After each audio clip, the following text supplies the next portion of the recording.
Hello पिलामाने welcome to our channel.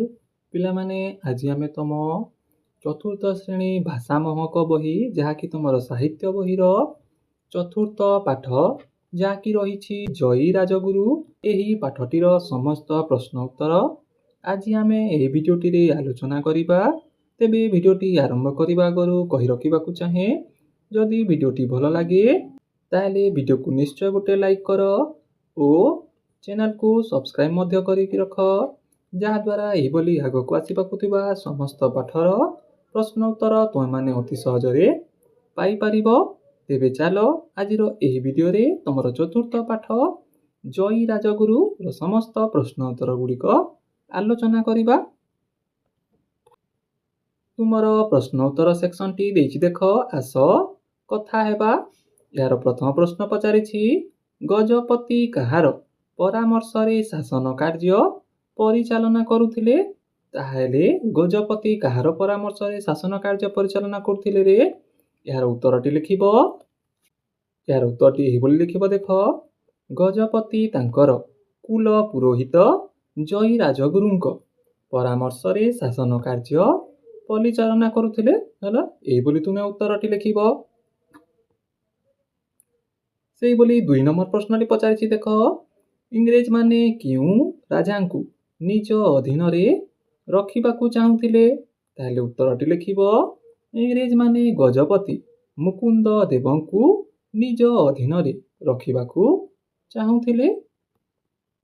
से बोली नेक्स्ट 3 नंबर प्रश्नटी देखिबा।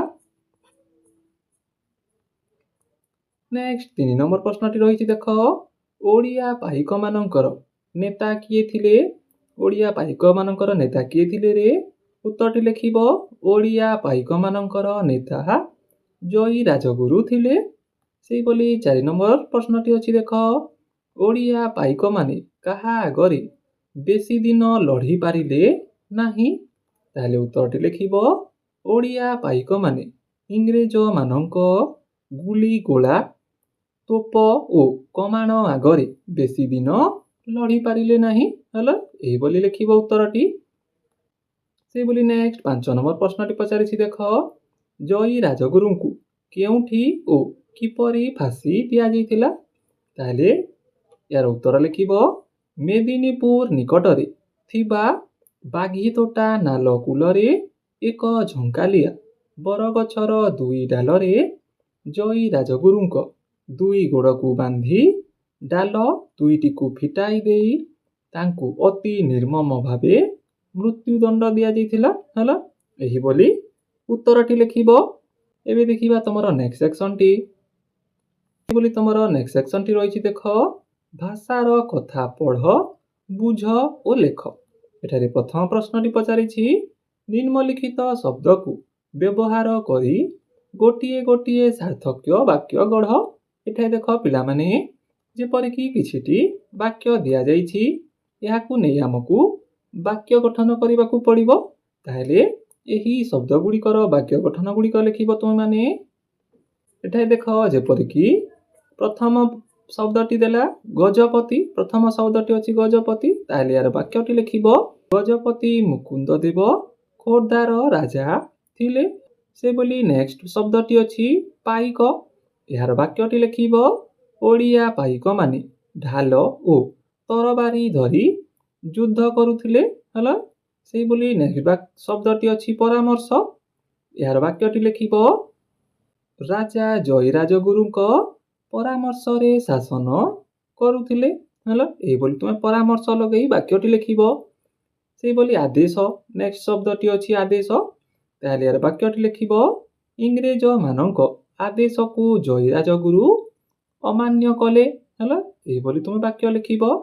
से बोली नेक्स्ट अछि गौरव यार वाक्यटी लिखिबो देशर गौरव रक्षा पाई जयी राजगुरु शहीद होइथिले हला ए बोली उत्तर लिखिबो वाक्यटी लिखिबो। से बोली नेक्स्ट शब्दटी अछि व्यापारी यार वाक्यटी लिखिबो इंग्रेज माने प्रथमे व्यापारी भाबे भारत को आसीथिले हला।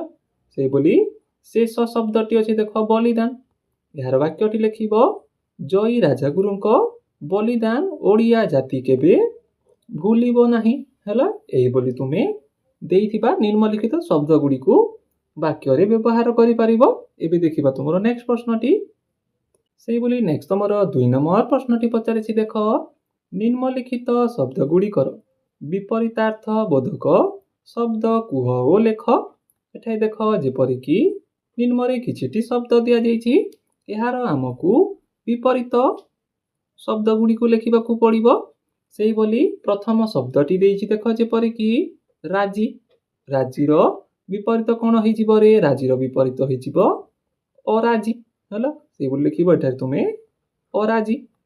ସେଇଭଳି ନେକ୍ସଟ ଶବ୍ଦଟି ଅଛି କଠିନ। କଠିନର ବିପରୀତ କ'ଣ ରେ? କଠିନର ବିପରୀତ ଲେଖିବ କୋମଳ ହେଲା। ଏଠାରେ ଲେଖିବ କୋମଳ।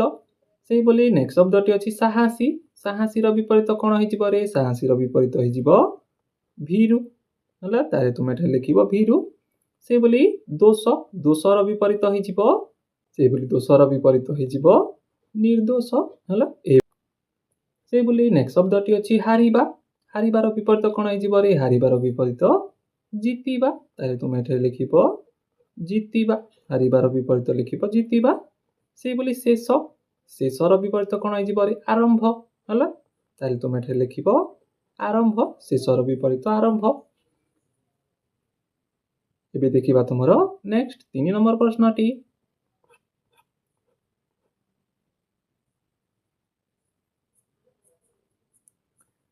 3 ନମ୍ବର ପ୍ରଶ୍ନଟି ପଚାରିଛି ଦେଖ। ଚିତ୍ର ଦେଖି ପ୍ରଥମେ ଚିହ୍ନ ଓ ତାଙ୍କର ନାମ ଲେଖ। ଏଠାରେ ଦେଖ କାହାର ଚିତ୍ର? ଏଠାରେ କିଛି ମହାନ ବ୍ୟକ୍ତିଙ୍କର ଚିତ୍ର ଗୁଡ଼ିକ ଦିଆଯାଇଛି। ତାହେଲେ ଏହି ଚିତ୍ର ଗୁଡ଼ିକୁ ଚିହ୍ନି ଆମକୁ ତାଙ୍କ ନାମ ଲେଖିବାକୁ ପଡ଼ିବ। ଯେପରିକି ପ୍ରଥମ ଚିତ୍ରଟି ଦେଇଛି ଦେଖ, ଏହା କାହା ଚିତ୍ରରେ? ଏହା ତୁମର ହେଉଛନ୍ତି ବୀର ସୁରେନ୍ଦ୍ର ସାଏ। ତୁମେ ଏଠାରେ ଲେଖିବ ବୀର ସୁରେନ୍ଦ୍ର ସାଏ ହେଲା। ସେଇଭଳି ନେକ୍ସଟ ଚିତ୍ରଟି କାହାର ରେ? ନେକ୍ସଟ ଚିତ୍ରଟି ହେଉଛି ତମର ଏହି ପାଠଟି ଯାହା ବିଷୟରେ ଆମେ ପଢିଛେ ଜୟୀ ରାଜଗୁରୁ। ତାହେଲେ ତୁମେ ଏଠାରେ ଲେଖିବ ଜୟୀ ରାଜଗୁରୁ ହେଲା। ଏହା ହେଉଛି ଜୟୀ ରାଜଗୁରୁଙ୍କ ଚିତ୍ର। ସେଇଭଳି ନେକ୍ସଟ ଚିତ୍ରଟି ଅଛି ଦେଖ, ଏହା କାହାର ଚିତ୍ରରେ? ଏହା ହେଉଛି ତମର ବକ୍ସି ଜଗବନ୍ଧୁ ହେଲା। ବକ୍ସି ଜଗବନ୍ଧୁଙ୍କ ଚିତ୍ର ଅଟେ। ତାହେଲେ ତୁମେ ଏଠାରେ ଲେଖିବ ବକ୍ସି ଜଗବନ୍ଧୁ। ତାଙ୍କ ପୁରା ନାମ ହେଇଯାଉଛି ବକ୍ସି ଜଗବନ୍ଧୁ ଭ୍ରମରବର ରାୟ ମହାପାତ୍ର। ତାହେଲେ ଏହା ତୁମକୁ ଲେଖିବାକୁ ପଡ଼ିବନି, ତୁମେ କେବଳ ଲେଖିବ ବକ୍ସି ଜଗବନ୍ଧୁ। ସେଇଭଳି ନେକ୍ସଟ ଚିତ୍ରଟି କାହାର ରେ? ନେକ୍ସଟ ଚିତ୍ରଟି ହେଉଛି ବୀର ବାଜି ରାଉତ। ବୀର ବାଜି ରାଉତ ହେଲା। ଏଠାରେ ଲେଖିବ ବାଜି ରାଉତ। ଏହା ହେଉଛି ବୀର ବାଜି ରାଉତଙ୍କ ଚିତ୍ର। ଏବେ ଦେଖିବା ତୁମର ନେକ୍ସଟ ସେକ୍ସନଟି। ସେଇଭଳି ତୁମର ନେକ୍ସଟ ସେକ୍ସନଟି ଅଛି ଦେଖ, ଆସ ଉତ୍ତର ଲେଖିବା। ଏହାର ପ୍ରଥମ ପ୍ରଶ୍ନ ପଚାରିଛି ମୁକୁନ୍ଦ ଦେବ କିଏ? ମୁକୁନ୍ଦ ଦେବ କିଏ ରେ? ଏଠାରେ ଉତ୍ତରଟି ଲେଖିବ ଦେଖ, ମୁକୁନ୍ଦ ଦେବ ଖୋର୍ଦ୍ଧାର ଗଜପତି ରାଜା ଥିଲେ ହେଲା। ସେଇଭଳି 2 ନମ୍ବର ପ୍ରଶ୍ନଟି ପଚାରିଛି ଦେଖ, ଜୟୀ ରାଜଗୁରୁ କିଏ? ଜୟୀ ରାଜଗୁରୁ କିଏ ରେ? ଉତ୍ତରଟି ଲେଖିବ ଜୟୀ ରାଜଗୁରୁ ଗଜପତି ମୁକୁନ୍ଦ ଦେବଙ୍କ କୁଲ ପୁରୋହିତ ଓ ପାଇକ ମାନଙ୍କ ନେତା ଥିଲେ ହେଲା। ଏହିପରି ତୁମେ ଉତ୍ତରଟି ଲେଖିବ। ସେହିଭଳି 3 ନମ୍ବର ପ୍ରଶ୍ନଟି ପଚାରିଛି ଖୋର୍ଦ୍ଧା ବୀରମାନଙ୍କୁ କ'ଣ ଡକାଯାଉଥିଲା? କ'ଣ ଡକାଯାଉଥିଲା ରେ? ପାଇକ। ତାହେଲେ ଉତ୍ତରଟି ଲେଖିବ ଦେଖ, ଖୋର୍ଦ୍ଧା ବୀରମାନଙ୍କୁ ପାଇକ ବୋଲି ଡକାଯାଉଥିଲା ହେଲା। ସେଇଭଳି ଦେଖିବା ତମର 4 ନମ୍ବର ପ୍ରଶ୍ନଟି। 4 ନମ୍ବର ପ୍ରଶ୍ନଟି ପଚାରିଛି ଦେଖ, ଖୋର୍ଦ୍ଧା ବୀର କେଉଁ ଅସ୍ତ୍ର ନେଇ ଲଢୁଥିଲେ? କେଉଁ ଅସ୍ତ୍ର ନେଇ ଲଢୁଥିଲେ ରେ? ଉତ୍ତରଟି ଲେଖିବ ଖୋର୍ଦ୍ଧା ବୀର ବା ପାଇକ ମାନେ ଢାଲ ଓ ତରବାରୀ ଧରି ଲଢୁଥିଲେ ହେଲା। ସେଇଭଳି 5 ନମ୍ବର ଅଛି ରାଜଗୁରୁଙ୍କର କାହିଁକି ବିଚାର ହେଲା ନାହିଁ? ଉତ୍ତରଟି ଲେଖିବ ଜୟୀ ରାଜଗୁରୁ ଇଂରେଜ ମାନଙ୍କ ପ୍ରଥମ ଶତ୍ରୁ ଥିଲେ, ତେଣୁ ସେମାନେ ତାଙ୍କର କୌଣସି ବିଚାର ନ କରି ସିଧାସଳଖ ମୃତ୍ୟୁଦଣ୍ଡ ଘୋଷଣା କରିଥିଲେ ହେଲା। ସେହିଭଳି ନେକ୍ସଟ 6 ନମ୍ବରଟି ଅଛି ଦେଖ, ଚିତ୍ରକୁ ଦେଖି ଅସ୍ତ୍ର ଓ ସ୍ଥାନ ଗୁଡ଼ିକର ନାମ କୁହ। ଏଠାରେ ଦେଖ ଯେପରିକି ପ୍ରଥମ ଚିତ୍ରଟି ଦେଇଛି, ଏହା କାହାର ଚିତ୍ରରେ ବା ଏହା କେଉଁ ସ୍ଥାନର ଚିତ୍ର ଅଟେ? ଏହା ତୁମର ବାରବାଟୀ ଦୁର୍ଗ। ତମେ ଏଠାରେ ଲେଖିବ ବାରବାଟୀ ଦୁର୍ଗ ହେଲା। ଏହା ଅଟେ ବାରବାଟୀ ଦୁର୍ଗର ପ୍ରବେଶ ଦ୍ୱାର। ତାହେଲେ ତୁମେ ଏଠାରେ ଲେଖିପାରିବ ବାରବାଟୀ ଦୁର୍ଗର ପ୍ରବେଶ ଦ୍ୱାର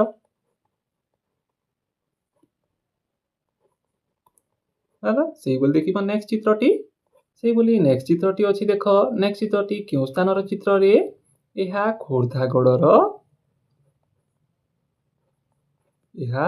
ଖୋର୍ଦ୍ଧାଗଡ଼ର କାନ୍ଥର ଚିତ୍ର। ତାହେଲେ ତୁମେ ଏଠାରେ ଲେଖିବ ଖୋର୍ଦ୍ଧାଗଡ଼ର କାନ୍ଥର ଚିତ୍ର। ଏହା ଖୋର୍ଦ୍ଧାଗଡ଼ର କାନ୍ଥର ଚିତ୍ର ଅଟେ। ସେଇଭଳି ନେକ୍ସଟ ଅଛି ଦେଖ, ନେକ୍ସଟ କଣରେ? ଏହା କଣ ଅଟେ? ଏହା ବରଗଛ। ତାହେଲେ ତୁମେ ଏଠାରେ ଲିଖିବ ବରଗଛ। କେଉଁ ଅସ୍ତ୍ରର ଚିତ୍ରରେ?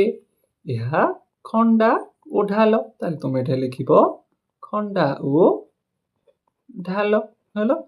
ଏହିଭଳି ତୁମେ ଚିତ୍ର ଗୁଡ଼ିକ ବିଷୟରେ ଲେଖିପାରିବ। ଏବେ ଦେଖିବା ତମର ନେକ୍ସଟ ସେକ୍ସନଟି। ତମର ନେକ୍ସଟ ସେକ୍ସନଟି ରହିଛି ଦେଖ, ଆସ ଚିନ୍ତା କରିବା ଓ ଲେଖିବା। ଏହାର ପ୍ରଥମ ପ୍ରଶ୍ନ ଅଛି, କିଏ କାହାକୁ କହିଛନ୍ତି? ଏଠାରେ ଦେଖ କିଛିଟି ବାକ୍ୟ ଗୁଡ଼ିକ ଦିଆଯାଇଛି। ତାହେଲେ କେଉଁ ବାକ୍ୟଟି? ଏହି ବାକ୍ୟ ଗୁଡ଼ିକ କିଏ କାହାକୁ କହିଛନ୍ତି ତାହା ଆମକୁ ଲେଖିବାକୁ ପଡ଼ିବ। ତାହେଲେ ଉତ୍ତର ଗୁଡ଼ିକ ଲେଖିବ ତୁମେ ମାନେ।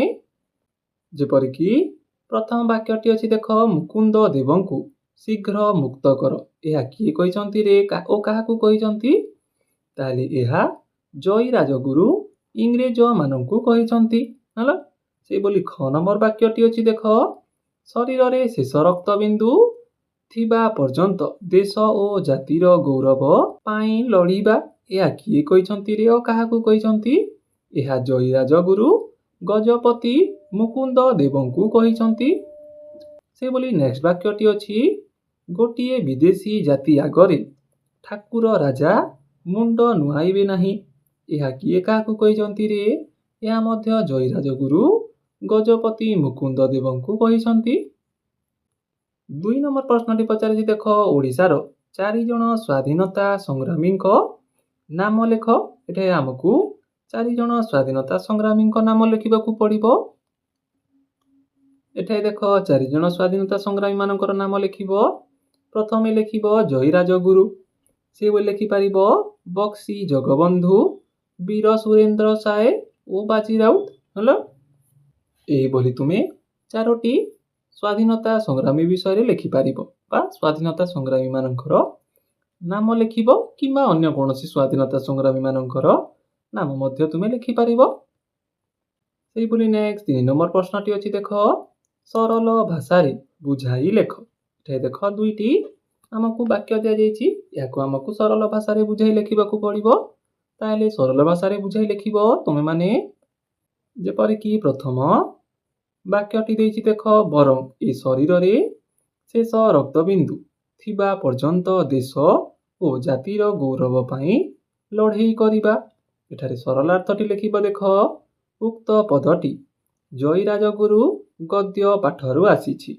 ଇଂରେଜମାନେ ଯେତେବେଳେ ଗଜପତିଙ୍କୁ ନିଜ ଅଧୀନରେ ରହିବାକୁ କହିଲେ, ସେତେବେଳେ ଦେଶଭକ୍ତ ଜୟୀ ରାଜଗୁରୁ ଏହାକୁ ବିରୋଧ କରି ଏହି କଥା କହିଥିଲେ। ତାଙ୍କ କହିବା କଥା ହେଲା, ପରଦେଶୀ ଶତ୍ରୁ ପାଖରେ ଆତ୍ମସମର୍ପଣ ନ କରି ନିଜ ଦେଶ ଓ ଜାତିର ସମ୍ମାନ ପାଇଁ ଶେଷ ନିଶ୍ୱାସ ଥିବା ଯାଏଁ ସଂଗ୍ରାମ କରିବା ଉଚିତ ହେଲା। ଏହିଭଳି ତୁମେ କ ନମ୍ବର ବାକ୍ୟଟିର ସରଳାର୍ଥଟି ଲେଖିପାରିବ। ଏବେ ଦେଖିବା ତମର ଖ ନମ୍ବର ବାକ୍ୟଟି ଓ ତାର ସରଳାର୍ଥଟି। ଖ ନମ୍ବର ବାକ୍ୟଟି ରହିଛି ଦେଖ, ଆଜି ବି ଓଡ଼ିଆ ଜାତି ବୀର ଜୟୀ ରାଜଗୁରୁଙ୍କ ବଳିଦାନର ଅମର କାହାଣୀକୁ ମନେ ରଖିଛି। କେବେ ଭୁଲି ପାରିବ ନାହିଁ ସେ ଅମର ଜୟୀ ରାଜଗୁରୁଙ୍କୁ ହେଲା। ଏଠାରେ ସରଳାର୍ଥଟି ଲେଖିବ ଦେଖ, ଉକ୍ତ ପଦଟି ଜୟୀ ରାଜଗୁରୁ ପ୍ରସଙ୍ଗରୁ ଆସିଛି। ଜୟୀ ରାଜଗୁରୁ ଦେଶ ମାତୃକା ପାଇଁ ଯେଉଁ ଚରମ ବଳିଦାନ ଦେଲେ ତାହା ଅତ୍ୟନ୍ତ ମହାନ। ତାଙ୍କର ଏହି ନିସ୍ୱାର୍ଥପର ଦେଶପ୍ରେମ ଓ ବୀରତ୍ୱ ଯୋଗୁଁ ସେ ପ୍ରତିଟି ଓଡ଼ିଆଙ୍କ ହୃଦୟରେ ଚିରକାଳ ଅମର ହୋଇ ରହିବେ। ହେଲା, ତାହାଙ୍କୁ କେହି ଭୁଲି ପାରିବେ ନାହିଁ। ଏହିପରି ତୁମେ ସରଳାର୍ଥଟି ଲେଖିପାରିବ। ନେକ୍ସଟ ପ୍ରଶ୍ନଟି ଆଲୋଚନା କରିବା ଆଗରୁ କହି ରଖିବାକୁ ଚାହେଁ, ପିଲାମାନେ ଯଦି ଭିଡ଼ିଓଟି ଭଲ ଲାଗୁଥାଏ ତାହେଲେ ଭିଡ଼ିଓକୁ ନିଶ୍ଚୟ ଗୋଟେ ଲାଇକ୍ କର ଓ ଚ୍ୟାନେଲକୁ ସବସ୍କ୍ରାଇବ୍ ମଧ୍ୟ କରିକି ରଖ, ଯାହାଦ୍ୱାରା ଏହିଭଳି ଆଗକୁ ଆସିବାକୁ ଥିବା ସମସ୍ତ ପାଠର ପ୍ରଶ୍ନ ଉତ୍ତର ତୁମେମାନେ ଅତି ସହଜରେ ପାଇପାରିବ।